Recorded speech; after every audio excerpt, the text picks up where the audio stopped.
নমস্কার, CNN 24 সান্ধ্যকালীন সংবাদে আমি অভিষেক পাল আপনাদের সবাইকে স্বাগত জানাচ্ছি। বিস্তারিত খবরে যাওয়ার আগে প্রথমে চোখ রাখবো আজকের সংবাদ শিরোনামে। সাহসিকতার জন্য রাষ্ট্রপতি পুরস্কার 21 আসাম ব্যাটালিয়নের জওয়ান অখিল রঞ্জন দাস।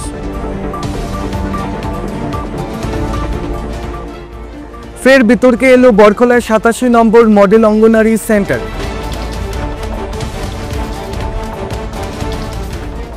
ভূমাফিয়াদের নির্যাতনের শিকার যুবক, মুখ্যমন্ত্রীর হস্তক্ষেপ কামনা ভুক্তভোগী পরিবারের।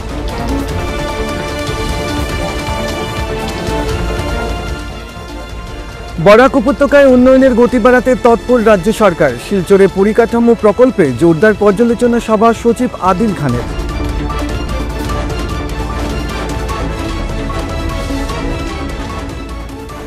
রবিবার থেকে MLA কাপ লক্ষ্মীপুর 2025 উদ্বোধন। সবার সাহায্য সহযোগিতা চাইলেন মন্ত্রী কৌশিক রায়। 70 বছরের পুরনো ডাকঘর শ্রীভূমি শহরের সুভাষনগর এলাকা থেকে স্থানান্তর, ক্ষোভ জনমনে।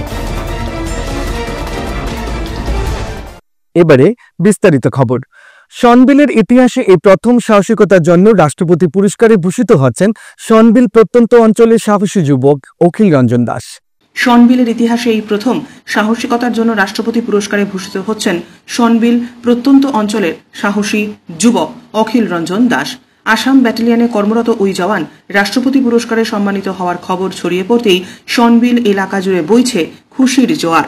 উল্লেখ্য, গত 15ই আগস্ট দেশের 79তম স্বাধীনতা দিবস উপলক্ষে দেশের সেবায় নিয়োজিত মোট 1090 জন বিশিষ্ট উচ্চপদস্থ সরকারি কর্মচারীদের রাষ্ট্রপতি পদক প্রদানের ঘোষণা করে কেন্দ্র, যার মধ্যে স্থান লাভ করেন অসমের 34 জন। ওই তালিকায় সেনা জওয়ানের 21 ব্যাটালিয়নে কর্মরত সনবিলের অখিল দাসই সাহসিকতার পদক লাভ করার সুযোগ পাচ্ছেন। এ নিয়ে গোটা এলাকায় বইছে খুশির জোয়ার। সন্তোষ ব্যক্ত করেন কালীবাড়ি সুভাষ হাই স্কুলের প্রাক্তন শিক্ষক অনিল চন্দ্র দাসও। এ নিয়ে বৃহস্পতিবার সংবাদ মাধ্যমের মুখোমুখি হয়ে এলাকার মানুষ জানান, ছোটবেলা থেকেই অখিলের স্বপ্ন ছিল সেনা জওয়ানে যোগ দেওয়ার। পরবর্তীতে অবশ্য 2015 সালে তার মনোবাঞ্ছা পূর্ণ হয়।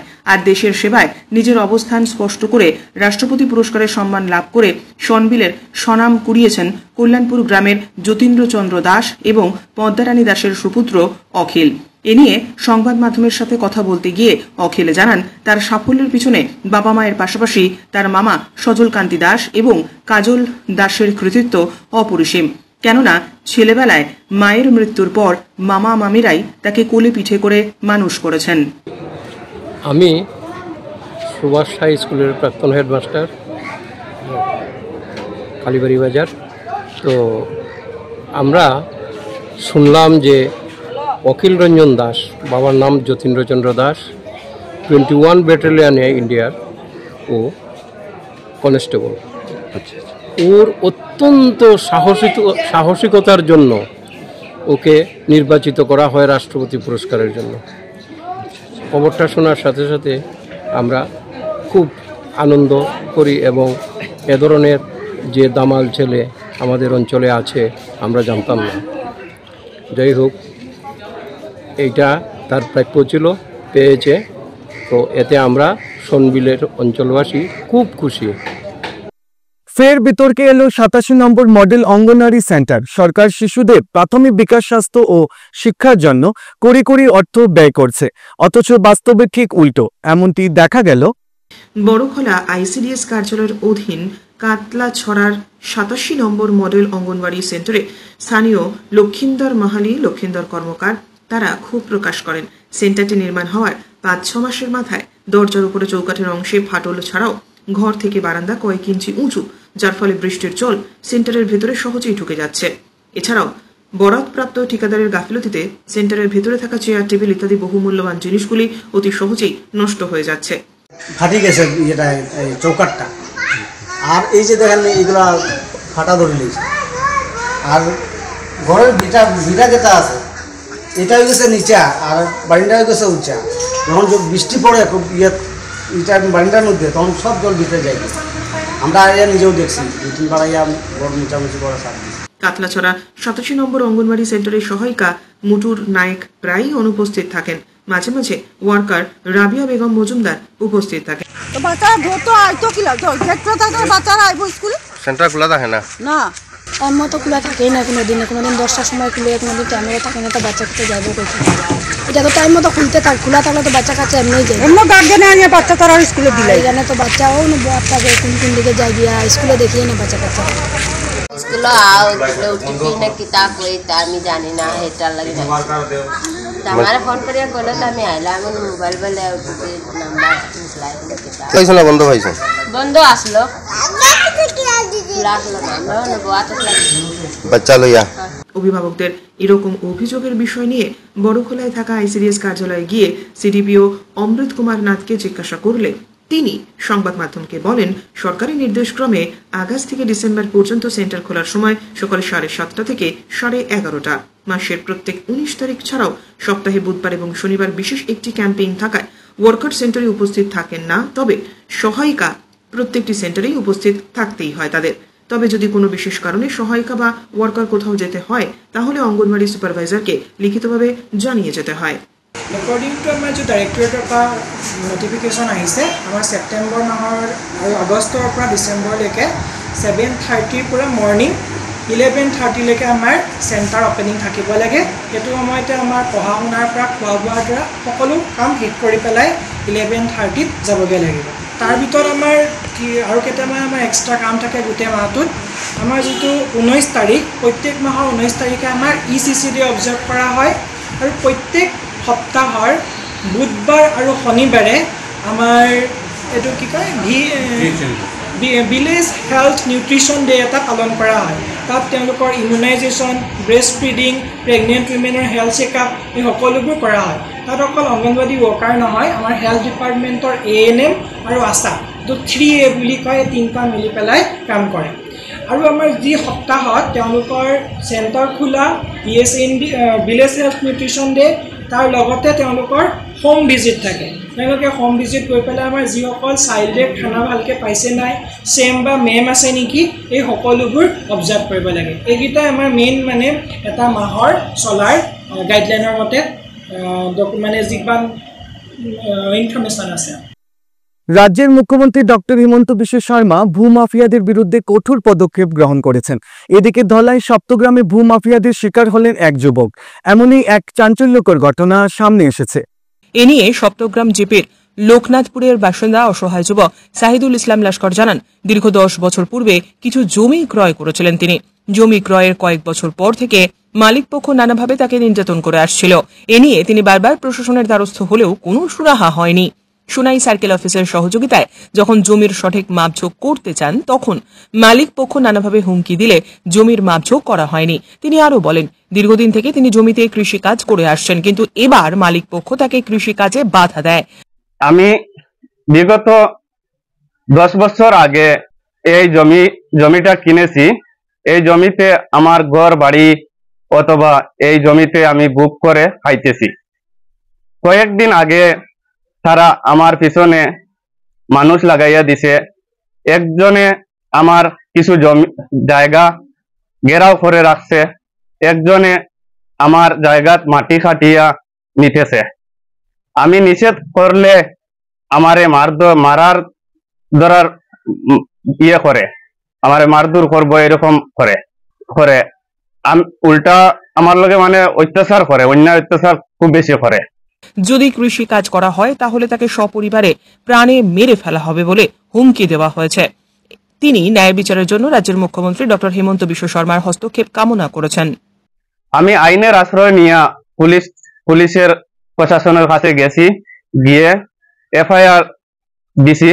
FIR দিলে পুলিশ আসছেন, আইসে দেখিয়া আমারে কইলা যে কাজ করো, তুমি জমির বিষয় নিয়ে আমরা বেশি কিছু জানি না, তুমি এক কাজ করো, সার্কেলে যাও, সার্কেলে গিয়ে ডিমার্কেশন করো। তখন আমি ডিমার্কেশনে যাই, সার্কেলে গিয়ে ডিমার্কেশন করি। ডিমার্কেশনের অর্ডার আসছে, এই দেখো ডিমার্কেশনের অর্ডার। তো ডিমার্কেশনের অর্ডার আওয়ার পরে এলাস্টাফ আইসইন, পুলিশ প্রশাসন আইসইন। আওয়ার পরে জমির আমার ডকুমেন্ট দেখিয়া তারা জমিটা পুরা মেজারমেন্ট করছেন। মেজারমেন্ট সম্পূর্ণ হওয়ার পরে সীমানার চতুর সীমানার খুঁটি নির্ধারণ করার সময় তারা দা কুড়াল লাঠি এইসব নিয়ে পুলিশের দিকে অত্যাচার করা লাগাইছে। অত্যাচার করতে পুলিশে এলা স্টাফরে নিয়ে রিটার্ন হইয়া পুলিশ স্টেশন গেছেন গিয়া। পুলিশ স্টেশন যাওয়ার পরে তারা এলা স্টাফ অপেক্ষা করতে করতে টাইমও গেছে গিয়া, সন্ধ্যা টাইম হয়ে গেছে, তারা রিটার্ন পুরা গেছেন গিয়া। যাওয়ার পরেও আমারে কইছে পুলিশ প্রশাসন আইন কানুন এটা আমরার ফেভারিট। আজকে এখন আমি বর্তমানে ক্ষেতর সিজন, আমি ক্ষেত কৃষি করি খাই। আমি ক্ষেত কৃষি না করলে আমার মানে পরিবার চালানি খুব কঠিন হয়ে যায়। তো এখন বর্তমানে আমি হাল চাষ করতাম, নিজের হাল নাই, ভাড়া গাড়ি দিয়া অথবা মানুষের সহায় যেন তারে রেন্ট করিয়ে দেওয়া হয়, ভাড়া দেওয়া হয়, যেন অত কেয়ার করলে অত টাকা এরকম। তো গাড়িওয়ালারে গাড়ির মালিকরে তারা নিষেধ করছে যে তোমরা খেও সাইদুলের জমিনও হাল চাষ করিও না, যদি হাল চাষ করো পেট্রোল দিয়া জ্বালাই ফেলাই দিমো গাড়ি আর মারধর করমু, পরে আমাদের সাথে জো করিও না, এরকম নিষেধ করে লইছে। এখন আমি ও কথাও চাই আর যে আমি আমার এসপি ডিএসপি মহাশয় অথবা হিমন্ত মামার কাছে আমার এই আওয়াজটা সারায় পৌঁছাইয়া দিতায়।